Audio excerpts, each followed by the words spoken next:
দশ দাগ Rahul is addicted dash gambling, তাহলে কি addicted to ostrich prefer running dash flying, কী হবে প্রিফারের পরে কী বসবে two.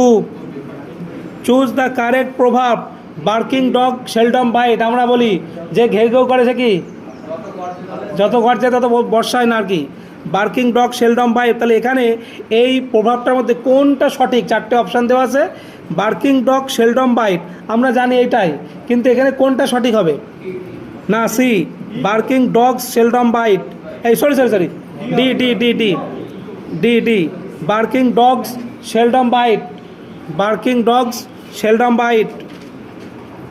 Which word is opposite of plenty, প্লেন্টির অপোজিট কী হবে, প্লেন্টি মানে প্রচুর পরিমাণে, তার অপোজিট কী হবে ইনসাফিসায়েন্ট। চুজ দ্য কারেক্ট প্রভাব, সঠিক প্রভাব কী হবে এখানেও প্রভাবটা হবে অপশান ডি দাগ a stitch in time saves nine, option D দাগ। আবার দিচ্ছে প্রভাব, চুজ দ্য কারেক্ট প্রভাব better late than never, option A better late than never, এই প্রভাবটা ঠিক আছে।